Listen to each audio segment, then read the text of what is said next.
Mga sir, ganito nga pala yung proseso natin ng pagdudugtong ng wire. Unang-una, syempre hinihinang natin yan. Pagkatapos nating hinangin mga sir, lalagyan natin yan ng tape. Ang ginagamit natin na tape ay original nito, made in Taiwan mga sir. Babalutin natin yan ng tape.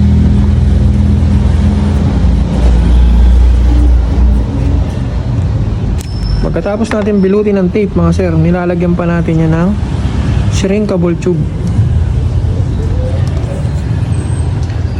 Para yung silbi ng shrinkable tube, yun yung maglalak sa tape. Kahit na maganda yung tape na ginagamit natin, nilalagyan pa natin ito. Pasigurado na hindi siya bubuka at para pumapal yung kanyang cover. Ganito ang proseso natin dito mga sir sa Gerald Works.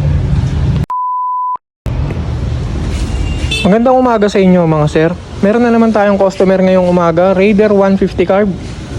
Ito mga sir, iniwan sa atin ni customer, pinagkatiwala. Bali ang gagawin natin dito, full clean rewiring. I-reset natin yung wirings niya, tapos i-installan natin ng mga electrical accessories.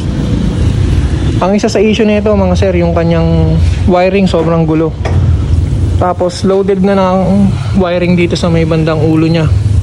Etong headlight niya hindi na magamit dahil nakatingala na yung buga ng ilaw. Kung mapapansin nyo to mga sir, ayan, dapat ito dito yan. Hindi na mai-compress dahil punong-puno ng wire sa loob. Ang isa pang issue mga sir, nag-aagawan ng kuryente. Tapos kung mapapansin nyo yung tunog ng busina,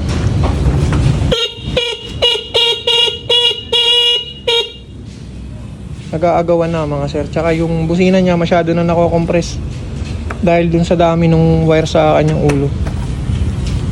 Ito yung mga i-install natin na accessories mga sir. Original na PIA loud horn, tapos MDL na Senlo 70 watts, X1 GT mga sir. Solid na solid ng ilaw na to. Tapos ito naman yung mga ginagamit natin sa wiring. Ang relay na ginagamit natin, Denso, made in Japan. Ayan yung serial niya mga sir. Sobrang tibay ng relay na to. Karaniwan nakikita to sa mga kotse. Siyempre naka-fuse. Magkaiwala yung fuse ng MDL tsaka loud horn para safe. Ito naman yung ginagamit nating wiring. Ito mga sir, ginagamit to sa mga sasakyan, sa mga auto. Japan wire to mga sir. Kung makikita nyo yung kanyang strands, copper talaga. So ayan mga sir, trabaho na tayo. Let's go. A few moments later. At eto na mga sir, nakalas na natin yung mga bali, ito yung bumungad sa atin. Sobrang kalat ng kanyang bandang headlight. Kaya pala hindi na maisara at pangit yung tunog ng busina dahil nga naiipit na itong mga wire. Dito lahat siniksik yung kanyang balas, pati yung relay. Ang isa pang napansin ko mga sir, ang concern kasi sa akin ng customer, nakukurapan yung mga ilaw. Ito yung napansin ko mga sir, nilagyan ng dalawang relay yung MDL, pero mali yung proseso. Kung mapapansin nyo mga sir, yung source ng relay niya dito lang kinuha sa susian. Ayan yung dalawang 30 dito kinuha. Wala siyang pagapang na wire papunta dito sa main source.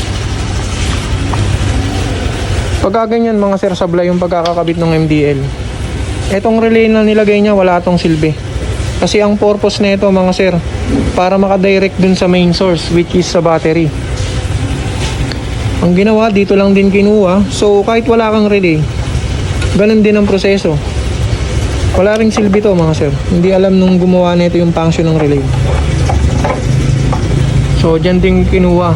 Kadalasan sa mga nakikita ko sa Raider, nangingitim yung kanyang orange wire dahil nag-overload. Dito sinasalpak lahat yung mga loads. Dapat ang silbi na itong orange wire mga sir, trigger lang ng relay. Ayan ang ginawa oh. Dalawang relay ang ginamit, pero dito rin wala rin kwenta mga sir. Kukurap at kukurap ang ilaw kahit naka full wave pa yan. Kasi ang full wave ay para lang sa charging. Pero pag sablay yung kabit ng mga accessories, wala rin mga sir. Kukurap at kukurap. Yung negative niya, dito lang kinuha sa kanyang negative ng headlight.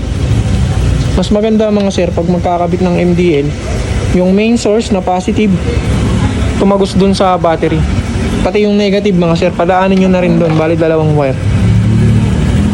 Kasi pag dito nyo kinuha mga sir, marami ng pinagsisilbihan tong orange wire, which is yung accessory wire. Marami na yan pinapagana.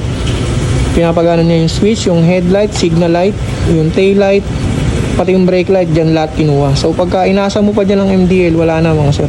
Loaded na yan, overload na.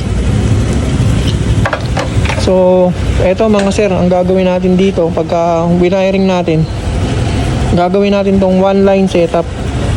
Kahit may mga accessories siya, gagawin nating malinis. Eto mga sir, tayo ang nag full wave nito. Kung mapapansin nyo mga sir, napakaganda ng pagkakagawa natin ng full wave. Nakahinang, tapos meron pang extrang negative para solid yung negative na dumadaloy.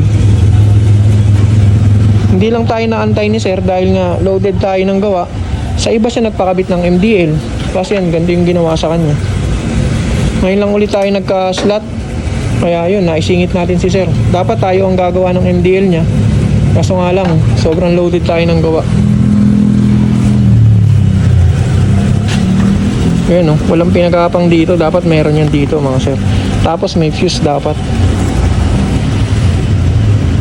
Bale ito mga sir, i-rewiring natin. Lahat to mamaya, hindi nyo na makikita to mga to. Magiging malinis tong bandang headlight. Tapos may kakabit na maayos yung headlight nya. So ayan mga sir, update ko uli kayo. Trabaho na tayo. Let's go. A few moments later. At eto na mga sir, natapos na nating wiringan tong Raider 150 na kanina ay sobrang loaded na mga wire dito. Ngayon napakalinis na. Sakit na lang yung nakalabas. Pati dito sa kanyang headlight, sakit na lang, plug and play. Tapos ito yung kinabit natin na bagong MDL Senlo X1 GT 70 watts mga sir. Ito yung pagkaka-wiring natin. Simula sa steering, isang linya lang lahat ng wire mga sir. Tapos yan, napakalinis. Pagdating naman dito, isang linya lang din. Simula yan dito mga sir sa battery. Merong fuse ang MDL, may fuse ang loud horn. Tapos naka-terminals.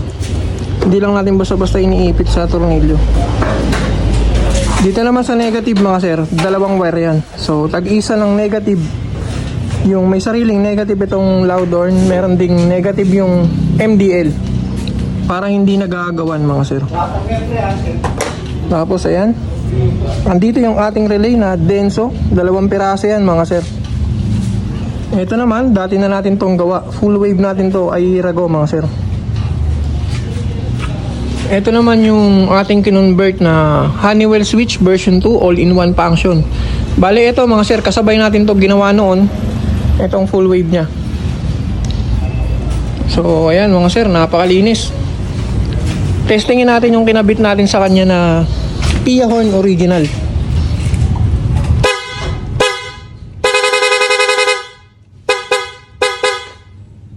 Solid na solid yung tunog mga sir. Partida, hindi pa nakabukas yung makina.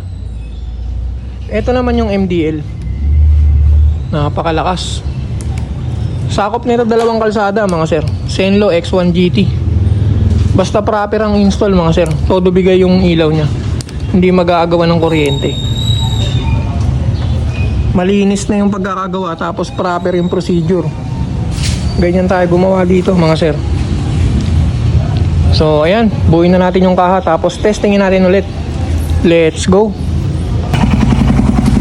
At eto mga sir, natapos na natin tong nirewiring natin, tapos in-install na natin ang electrical accessories. Ito na yung finished product mga sir. Check nyo, kahit bukas lahat ng mga ilaw, tapos hazard, hindi siya nagkukurap-kurap. Stable lang na malakas yung ilaw. Ayan mga sir, yung MDL, yung low nya puti, high dilaw. Kahit nakapatay, may passing light. Naka-low, may passing. Naka-high, may passing. Hindi siya mawawala ng passing mga sir. Ito naman yung busina nya.